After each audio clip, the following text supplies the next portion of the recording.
तो प्रभात, मैं हूं जगेंद्र राणा। आज की हमारी आध्यात्मिक चर्चा का विषय है अंतर के स्थान। अंतर के स्थान। देखिए, संत कौन है जिसका संसार में कोई राग नहीं रहा, जिसको संसार से कुछ पाने की आशा नहीं रही, जीवन में कोई कमी नहीं खटक रही, अर्थात अब कुछ चाहिए ही नहीं। यदि दुर्गुणों की कथा करनी है तो अपने दुर्गुणों की करो। दूसरे के दुर्गुण बताने वाले प्राय वही लोग हैं जो अपने दुर्गुणों से छुटकारा नहीं पाते और दूसरे के दुर्गुणों को कहकर ही संतोष करते हैं। तो पवित्र निष्काम कर्मों का ध्यान, उपासना, भजन का एक विलक्षण सुख है, विलक्षण आनंद है। किंतु जीव ब्रह्म के एक या बोध का अनुभव अधिक से होता है, उसकी किसी से भी तुलना नहीं की जा सकती। साधक अपने किए पर विश्वास कर रहा है, यदि गुरु के संकेत को समझे तो मुक्त हो जाए, तो मुक्त हो जाए।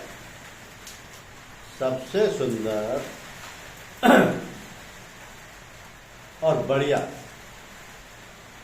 और प्रमाणित और मान्य मार्ग वही हो सकता है जो प्रकृति के नियमों के अनुकूल होकर उससे अधिक मिलता जुलता हो।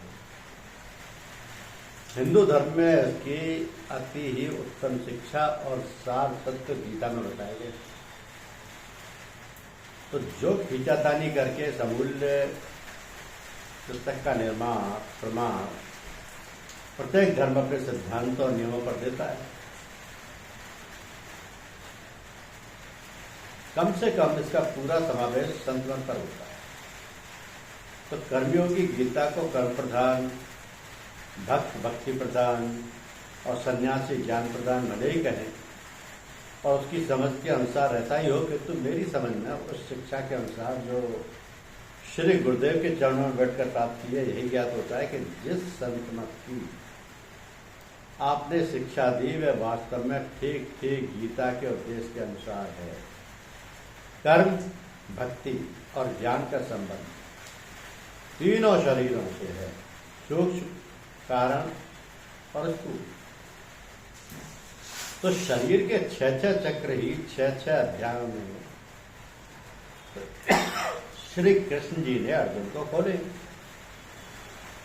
श्री गुरुदेव की अद्भुत शक्ति और महिमा मैंने प्रत्यक्ष इस घोर कलयुग के समय देखी कि आप जो कुछ कहते थे उसके अंतर में पहुंचा भी देते थे।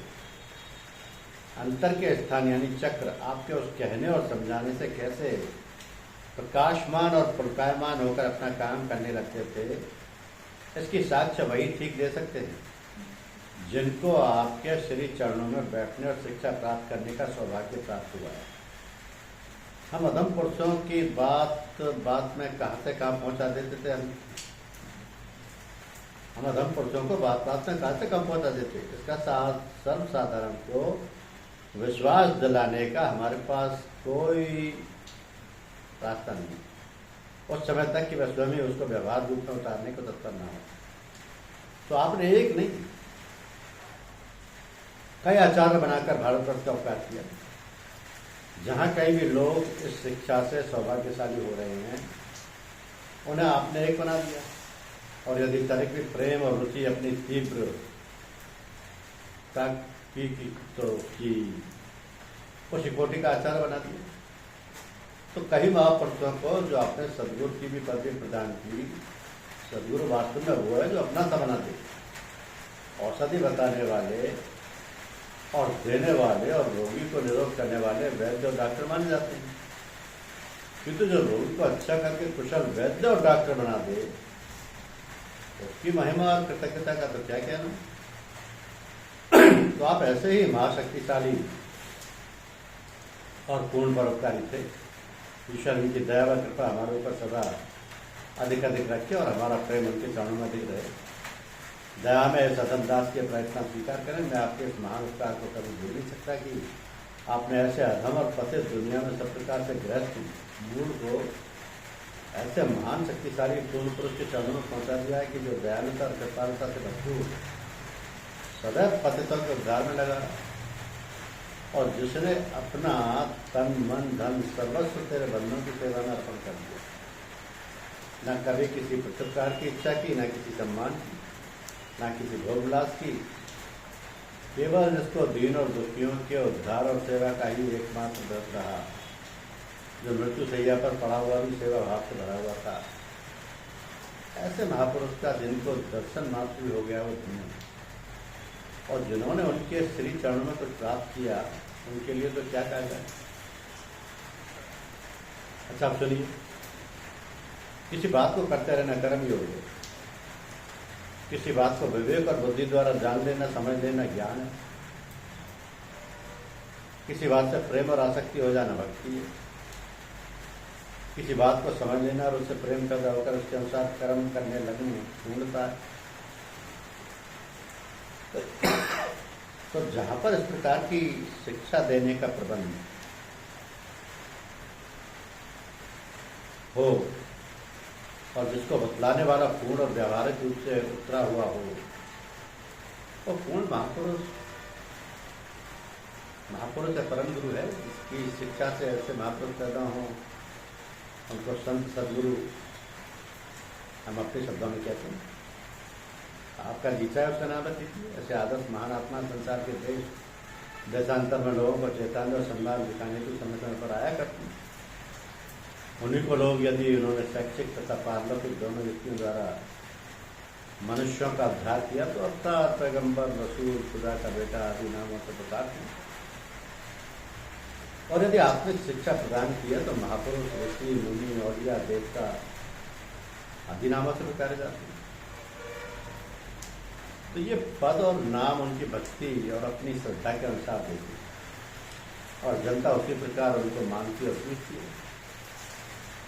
श्री कृष्ण जी इस कोटि के महानात्माओं में से हैं। उनको आप अवतार कहिए, पूर्ण पुरुष कहिए, महायोगेश्वर कहिए, जो कुछ भी चाहे कहिए। तो साधारणतः मनुष्यों ने धर्म को नियमों की प्रणाली या पद्धति समझ रखा है जिसमें बुद्धि का कोई योग नहीं। ये बड़ी भूल है। यहाँ तक तो अब मानने को तैयार है कि मनुष्य में विश्वास की सीमा केवल इतनी नहीं है कि जो कुछ कहा जाए उसे बिना सोचे समझे मान लिया जाए, और यदि बुद्धि इसके विपरीत कुछ कहे तो बिना सोचे समझे उसको न माना जाए। ये विश्वास भयानक और अनिष्टकारी है, क्या कि हमारी समझ से उसका विश्वास समझना ही नहीं है। तो विश्वास हृदय की संदेह रहित उस दशा का नाम है जिसको पूरे प्रत्येक प्रकार से सही समझता है। तो संभव है कि इसकी स्थितियां पद्धतियों पर विश्वास की दृष्टि से किसी प्रकार सामने ना हो, किंतु सोच और ज्ञान कभी उसको एक सीमा तक दृढ़ता या निश्चय की दिशा में कर देता है। अतः हम विश्वास उसको कहेंगे जिसकी जड़ मनुष्य के विवेक यानी दो वस्तुओं में अंतर समझने की बुद्धि, शक्ति और ज्ञान और समझ पर ही और के प्रत्येक दशा पद्धति पर सूक्ष्म विचार डाल सकती है। अब इसके संबंध में कम से कम इसके सोचने की शक्ति, जो समझ और बूझ आदि का दूसरा रूप है, उसका कोई सोच विचार सके। मनुष्य के स्वभाव भिन्न है। इस भिन्नता के साथ उसकी बुद्धि व विवेक आदि का विकसित होना या पूर्णता की श्रेणी होती है, या फिर जहाँ और जिसमें स्थित हो उन पर किसी विशेष नियम के मान्य और यथार्थ रूप से स्वीकार करने के लिए डाह करना धार्मिक अत्याचार और निर्दयता हुई। और इस अत्याचार और निर्दयता के कारण से संभव है कि इसकी बुद्धि, शक्ति और विवेक बुद्धि को हानि पहुंचे। तो ये क्रम से मनुष्यता की श्रेणी से गिरकर पशु श्रेणी में अवतर आए। धर्म का कभी ये उद्देश्य नहीं है, क्योंकि उसका उद्देश्य सदा से ये है कि मनुष्य के अनुभव चाहे वो हृदय से संबंधित हो या मस्तिष्क से, दिन प्रतिदिन व्यापक होते जाएं और जिन नियमों को उसने अपने जीवन का पथ प्रदर्शक बना रखा है, उनको वो शनय शनय पूर्ण विश्वास और साक्षात्कार की स्थिति तक पहुंचा पाए। तो वास्तविकता और सत्यता आदि को भी अपनाता चले और उसके जीवन में साथ दिया जाए कि उसको अधिक बोलने की आवश्यकता ना रहे। बच्चे की भांति के विश्वास पर टीका टिप्पणी आदि नहीं की जा सकती और न करना चाहिए, क्योंकि प्रत्येक मनुष्य बच्चा नहीं और न सब पर पक्वता की स्थिति में, जिनके बुद्धि के अवयव बढ़कर दृढ़ता की स्थिति में है, उनको भी अवसर मिलना चाहिए। वे स्वयं भी समझाते और समाज सुधार करने और प्रत्येक बात को बुद्धि की तराजू पर तोड़ते हुए उससे लाभान्वित होते हुए चलते, जिससे जीवन का लक्ष्य उनके हाथ आता। तो जो धर्म अपने अनुयायियों की आंख में पट्टी बांधने और उनकी बुद्धि और शिक्षा के लाभ से दूर करने का प्रबंध करता है, वो ना तो धर्म है और ना उसे धर्म से लाभान्वित हो सकने की आशा की जा सकती है।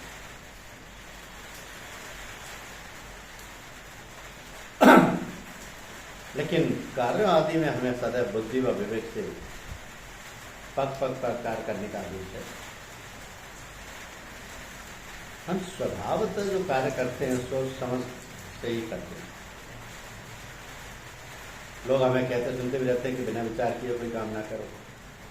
जब ये बात तमाम लोग और शारीरिक आदि स्थानों पर सच्ची है तो पूर्ण बुद्धि कैसे मान लेगी कि धार्मिक और आत्मिक आदि के संबंध में विषय में यूं ही अकारण बिना सोचे विचार कर दिया जाए। तो हृदय को इसकी सच्ची जानकारी के लिए विवश किया जाए। इस प्रकार मनुष्य कैसे रह सकता है? दुनिया की जानकारी प्राप्त होती है हमको कुछ न कुछ, उसके 3 प्रकार है। इंद्रियों की जानकारी जो होती है आँख, कान, नाक, वायु आदि से संबंधित है। दूसरे कयास व गुमान यानी शंका या भ्रम, जिनकी जड़ या मूल में इंद्रियों द्वारा ही, उनके जड़ मूल में भी इंद्रियों द्वारा ही जानकारी होती है, इंद्रियों द्वारा ही। और विश्वास का भविष्य और धर्म आदि का बलिदान की जानकारी भी इंद्रियों द्वारा ही होती है। तो इन तीनों जानकारियों का मूल मनुष्य का मन और बुद्धि ही है, क्योंकि बुद्धि का स्रोत या उद्गम है जो हर मनुष्य का है। और ये 5 इंद्रियों की इनकी छोटी छोटी कलियां हैं। यहाँ पर भी हृदय और बुद्धि आदि के आश्रय की आवश्यकता है, यहाँ पर भी आवश्यकता है।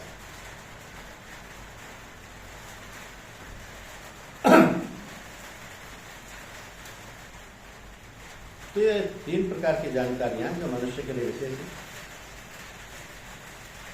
इनकी चोटी पर इसकी अपनी बुद्धि और हृदय आदि की बैठक है जो अनुभव कहलाता है, और इसी में जीवन के उत्तम उद्देश्यों की पूर्ति होती है। उस समय तक औरों के अनुभव स्वयं के अनुभव ना हो जाए, इन पर निर्भर और आश्रित होना मूर्खता होगी। धर्म की शिक्षा एक कभी नहीं है और ना होगी कि तुम अकारण अंधविश्वास में पढ़कर अपने आप को पशु की स्थिति और दशा में पहुंचा। ऐसे धर्म से तो लाभ ही है। धर्म यदि संसार में सबसे मूल्यवान रखते हैं तो उसके भाव, विचार और आकर्षण भी उच्च कोटि का होते हैं। धर्म मनुष्य को गुणवान और प्रशंसित बना देता है। वह पशुवत से मानव और मानव से महामानव के महापुरुष बना देता है और पूर्ण पुरुष बना देता है। तो धर्म उन्नति की सीढ़ियां दिखाते हुए मनुष्य को उन पर चढ़ने और सच्ची तथा वास्तविक तक पहुंचाने का निमंत्रण देता है। यही धर्म का उद्देश्य है। धन्यवाद।